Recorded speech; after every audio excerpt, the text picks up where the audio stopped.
अस्सलाम वालेकुम। हमारी आज की वीडियो का टॉपिक है कि जब भी हम अपनी कोई लॉन्चिंग करते हैं अमेज़न के प्लेटफ़ॉर्म पे, प्राइवेट लेवल पे, तो हमारी प्रोडक्ट फ़ेल क्यों हो जाती है? मीन्स कि हम कुछ ऐसी मिस्टेक करते हैं प्रोडक्ट चूज़ करते वक़्त जिसके थ्रू हमारी प्रोडक्ट फ़ेल हो जाती है। तो इंशाल्लाह आज मैं आपको उन मिस्टेक्स के बारे में बताऊँगा, जिनको आपने अवॉइड करना है अपनी प्रोडक्ट को चूज़ करते वक़्त, ठीक है?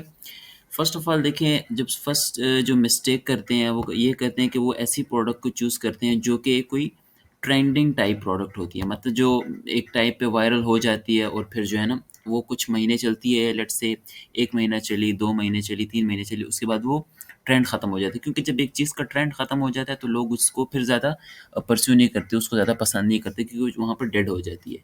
कुछ चीज़ें ऐसी होती हैं जो सारा साल चलती हैं, पूरा सीज़न चलती हैं, डिफरेंट प्रोडक्ट्स होती हैं, डिफरेंट कैटेगरीज़ की।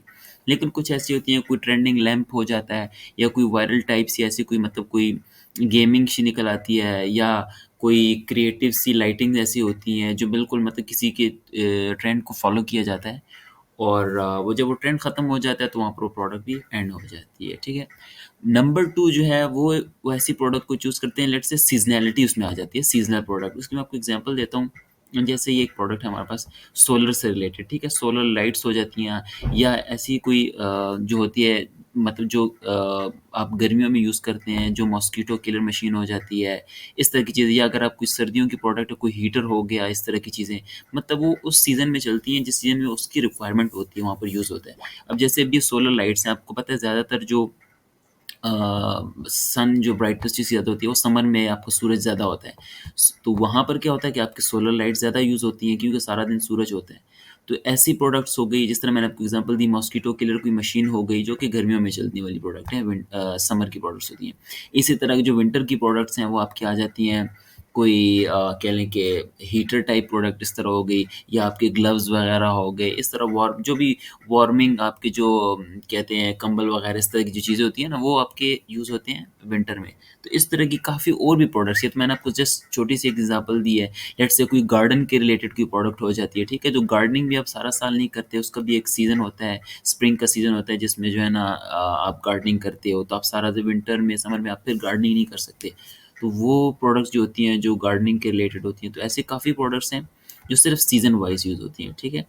तो वो हमने ऐसी प्रोडक्ट को अवॉइड करना है जिसमें सीज़नैलिटी आए या कोई ट्रेंडिंग उसमें रिलेटेड हो, कोई वायरल चीज़ हो, ठीक है? नंबर 3 है कि वो प्रोडक्ट की जो फ़ीस होती है ना, जैसे मैं आपको एग्ज़ाम्पल देता हूँ कि उसको सही से उसको रीड नहीं कर पाते। यहाँ पर मैं इसका ये मैंने ऑलरेडी एसएन पुट किया हुआ है, ठीक है? अब हम क्या करते हैं लेट्स से कोई प्रोडक्ट को फाइनलाइज़ करना हो, हम यहाँ पर चेक करते हैं उसकी अमेज़न फ़ीस को चेक करते हैं, ठीक है? उसके बाद हम चेक करते हैं उसकी फुलफिलमेंट कॉस्ट कितनी है, ठीक है? हम सिर्फ़ इन दोनों चीज़ों को चेक करके के बाद यहाँ पर आते हैं और अपनी प्रोडक्ट की जो भी हमें लेट्स से कोई $10 की मिली है, 12 की मिली है, जितने की मिली है, हम यहाँ पे अपना मार्जिन कैलकुलेट करते हैं कि यार हमारी प्रोडक्ट में इतना मार्जिन है या इतना प्रॉफिट है, ठीक है? लेकिन जो है ना हम हिडन कॉस्ट्स को नहीं देखते, जो हमें पता ही नहीं होती। बहुत सारे 90% लोगों को यहाँ पर हिडन कॉस्ट के बारे में पता भी नहीं होता। लेट्स सी अभी यहाँ पर मैं आपको दिखाता हूँ। ये हिडन कॉस्ट है आपकी storage cost per unit 57 cents इस प्रोडक्ट की। हर प्रोडक्ट के वेट और डायमेंशंस पे डिपेंड करता है कि वो उसकी कितनी जो है ना वो कॉस्ट आती है। देखिए जनवरी से लेकर सितंबर तक एक कॉस्ट होती है, अक्टूबर दिसंबर में जो टाइम पीरियड होता है वहाँ पर फिर वो चेंज हो जाती है। लेट्स से आपका 1 यूनिट है, तो मंथली इसकी जो कॉस्ट आती है देखिए एस्टिमेटेड मंथली यूनिट सोल्ड तो 57 सेंट। लेट्स से आप मंथली 500 यूनिट सेल कर रहे हो, तो आपके 1 सेकंड, तो यहाँ पर आपकी कॉस्ट ज़्यादा होती जाती है। ये 1 सेकंड मैं आपको ऊपर आप दिखाता हूँ यहाँ।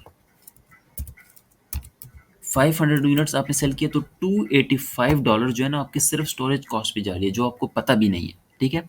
आपके हिसाब से आप प्रॉफिट में जा रहे हो तो लेट्स से आपको कुछ $1000 प्रॉफिट हुआ है। यहाँ पर आपसे $285 कट जाते हैं, आपको पता भी नहीं होता। आपके आपके ज़हन में आप टू $1000 के प्रॉफिट में जा रहे होते हो, लेकिन यहाँ पर ये आपकी कॉस्टिंग कट गई होती है, ठीक है? इसी तरह मैं आपको एक और एग्ज़ाम्पल देता हूँ, वो है आप नीचे अब अगर आप आएँ ना, यहाँ पर इसी में ये देखें, टोटल एफबीए इनबाउंड प्लेसमेंट फ़ी। ये कौन सी फ़ीस होती है जब आपकी इनबाउंड में आपकी कोई इन्वेंट्री पड़ी होती है ना, जब स्कैन हो रही होती है वहाँ पर आपको कुछ सर्विस चार्जेस होते हैं। स्कैनिंग हो रही होती है या एक वेयर हाउस से दूसरे वेयर हाउस में आपकी प्रोडक्ट शिफ्ट हो रही होती है ना, तो ये पर यूनिट जो है ना आपकी 0.68, मतलब ये इस प्रोडक्ट के हवाले से मैं बात करूँ, आपकी अगर प्रोडक्ट डिफरेंट है तो आपकी फ़ीस भी डिफरेंट होगी। लेकिन ये आपको एग्जांपल के तौर पे मैं आपको बता रहा हूँ कि यहाँ पर आपसे 68 सेंट ऑलमोस्ट 70 सेंट्स आपसे ये भी कटिंग हो रही होती है, ठीक है? तो ये और इसको अगर आप साथ ये फ़ीस मिलाएँ तो आपको कम से कम 1 डेढ़ डॉलर आपकी यहाँ पर ज़ाया हो जाते हैं और जिनका आपको पता भी नहीं होता, ठीक है? तो आपने ऐसी जब भी कोई प्रोडक्ट फाइनलाइज़ करनी है, तो आपने ये वाली कॉस्ट भी डालनी है। ये आपके माइंड में होनी चाहिए कि इनबाउंड कॉस्ट है, मेरी स्टोरेज कॉस्ट है, उसके बाद एफबीए फ़ीस है, उसके बाद फुलफिलमेंट कॉस्ट है। ये 4 फ़ीस आपने ज़हन में रखनी है, उसके बाद आपने अपनी प्रोडक्ट के मार्जिन्स को देखना है। ऐसा ना हो कि आप अपने हिसाब से प्रॉफ़िट में जा रहे हो, लेकिन यहाँ पर जितना आप प्रॉफ़िट एक्सपेक्ट कर रहे हो, वहाँ पर उतना आपको ना आ रहा हो। तो ये भी एक फेलियर का वजह बन सकती है। उसके बाद अब मैं आपको एक और एग्ज़ाम्पल देता हूँ कि हम जब भी प्रोडक्ट को फाइनलाइज़ करते हैं ना, तो उसमें हम रिव्यूज़ को मिसरीड कर जाते हैं। मैं आपको इसकी एक एग्ज़ाम्पल देता हूँ। लेट्स से ये मैंने एक कोई भी रैंडम सी प्रोडक्ट निकाली है, ठीक है?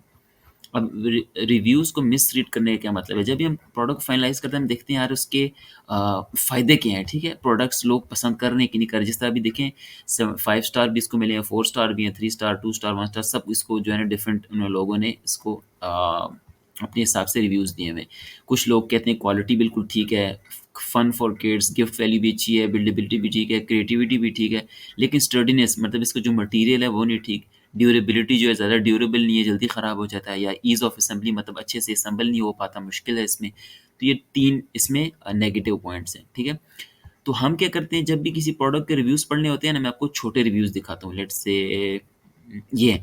अब इस तरह के रिव्यूज़ क्या होते हैं कि my 3 year old son is loving making blankets, बस ठीक है ये। अच्छा, यहाँ पर कुछ देख लिया कि जी बहुत अच्छी प्रोडक्ट है, गुड प्रोडक्ट, वेल मेड और fantastic, this one is very excellent. मतलब इस तरह के जो छोटे-छोटे रिव्यूज़ होते हैं ना, आपने उन पे गौर नहीं करना। पॉज़िटिव रिव्यू वो खुद भी दे सकते हैं। मतलब जो सेलर प्रोडक्ट सेल कर रहा होता है ना, वो अपने ही जो बायर्स होते हैं उनको बोलता है कि इस तरह 5-6 यूनिट या 10 यूनिट आप परचेज़ करो और अच्छे-अच्छे रिव्यूज़ दे दो। आपने उन रिव्यूज़ पे फ़ोकस नहीं करना, आपने फ़ोकस करना है इस तरह के नेगेटिव रिव्यूज़ पे, ठीक है? It's okay, idea is cool जो है ना, लेकिन यहाँ पर क्या कह रहे हैं, इट्स नॉट स्टेबल। यहाँ से आपको आइडिया हो गया, अच्छा यार ये स्टेबल नहीं है, मुझे किस चीज़ पे वर्क करना चाहिए। लेट्स से मैं कोई ये प्रोडक्ट लॉन्च करूँगा, तो मुझे इसकी स्टेबिलिटी पे काम करें, ठीक है? अच्छा, कोई और अगर नेगेटिव रिव्यू आता है, आपने नेगेटिव रिव्यूज़ पे ख़ासकर जो है ना फ़ोकस करना। ये भी एक 4 स्टार है, लेकिन definitely more for street sheets versus heavy blankets. मतलब हेवी ब्लैंकेट्स अगर इस पे डालते हैं तो ये गिर जाती है। वही वाली बात है, ड्यूरेबल ज़्यादा नहीं है या स्टर्डीनेस इसमें ज़्यादा अच्छी नहीं है, यहाँ पर ये एक्सप्लेन किया हुआ है ना। ईज़ ऑफ असेंबली, अच्छे से असेंबल नहीं हो पाता, मुश्किल है, कोई इंस्ट्रक्शंस अच्छी नहीं दी हुई। तो आपने अगर ऐसी प्रोडक्ट को चूज़ करना है, आपने नेगेटिव रिव्यूज़ पढ़ने हैं, ठीक है? वहाँ से आपको कस्टमर का पेन पॉइंट पता चलेगा और उसी चीज़ को आपने अच्छे से करके अपनी ईज़ ऑफ असेंबली करनी है, उसकी ड्यूरेबिलिटी जो मटेरियल है, मेटल है, स्टील है, जो भी है, वो आपने अच्छे से उसका मटेरियल डिज़ाइन करना है। और आप जो कंप्लेंट्स आप कस्टमर को आ रही हैं, आपने उसी को सॉल्व करके प्रोडक्ट लॉन्च करनी है, तो इंशाल्लाह आपकी प्रोडक्ट कभी फेल नहीं होगी। तो आपने इस चीज़ को नोट करना है। उसके बाद जो सबसे इम्पोर्टेंट पार्ट आता है वो होता है प्रोडक्ट में आप कोई इनोवेशन नहीं करते, ठीक है? लेट्स से इसकी इसी प्रोडक्ट की मैं आपको एक एग्जांपल देता हूँ। अभी एक प्रोडक्ट है, ठीक है? इसमें आपकी नेगेटिव रिव्यूज़ भी पढ़ लिए, इसके पॉजिटिव भी हैं कि ठीक है जी, इस तरह की अटैच हो जाते हैं, आप इससे डिफरेंट मतलब किस्म की चीज़ें बना सकते हैं, आप घर भी बना सकते हैं, आप इससे रेक्टेंगल, स्क्वायर टाइप हर चीज़ की जो है ना वो डिफरेंट आप शेप्स इससे बना सकते हैं, ठीक है? अब आप इसमें एक्स्ट्रा क्या कर सकते हैं, लेट्स से अब आप इसको पैक ऑफ 2 कर के दे सकते हैं, ठीक है? अगर आपको इनोवेशन करना चाहिए। अब अगर आप इनोवेशन करना चाहिए, आप इसका कलर इनोवेशन कर सकते हैं। ये जो बीच में मटेरियल यूज़ हुआ है, ये इस तरह आप इसकी स्टर्डीनेस अच्छी कर सकते हैं, इसकी ड्यूरेबिलिटी को अच्छा कर सकते हैं, ठीक है? आप इसकी अच्छे से इंस्ट्रक्शन दे सकते हैं। आप जितनी अच्छी इंस्ट्रक्शंस देंगे, उसमें ईज़ ऑफ असेंबली होगी, कस्टमर को ईज़ी होगा, कस्टमर आपकी प्रोडक्ट को परचेज़ करेगा, ठीक है? अब जिस तरह लिखा हुआ है टॉय सेट सर्टिफाइड है, मतलब इसकी कोई सर्टिफिकेशन होती होगी कि इसका मटेरियल की, जैसे एप्स प्लास्टिक मटेरियल है, तो आपने भी देखना है कि जो मटेरियल अच्छा यूज़ होता है या अच्छा लोग उसको पसंद करना है, आपने वो वाला मटेरियल यूज़ करना है। और एग्जांपल, अच्छा जैसे मैं आपको एक और एक अच्छी एग्जांपल देता हूँ।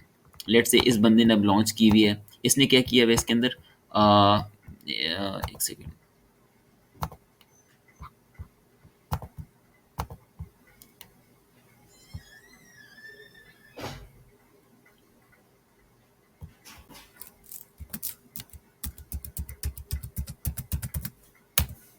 ये इंटरनेट एक सेकेंड डिस्कनेक्ट हो गया था, मैं इसको दोबारा कनेक्ट करता हूँ। अच्छा, ये एग्जांपल अभी मैं आपको देता हूँ। अब इस सेलर ने क्या किया हुआ है देखें, अभी इसकी न्यू न्यू अभी ये न्यू इसने लॉन्चिंग की 145 यूज़र, इट मीन्स कि कोई बड़ा सेलर नहीं है, लेकिन इसकी सेल्स अच्छी आ रही है। इसने क्या किया, इसके अंदर देखें ग्लो लाइट्स डाली हुई है इसके अंदर, ठीक है?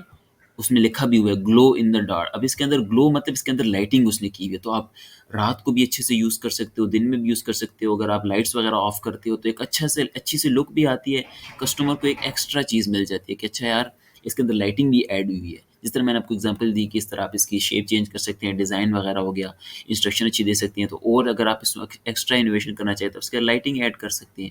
ये सिर्फ इस प्रोडक्ट के रिलेटेड मैंने आपको थोड़ी-सी एग्जांपल दी है, ठीक है?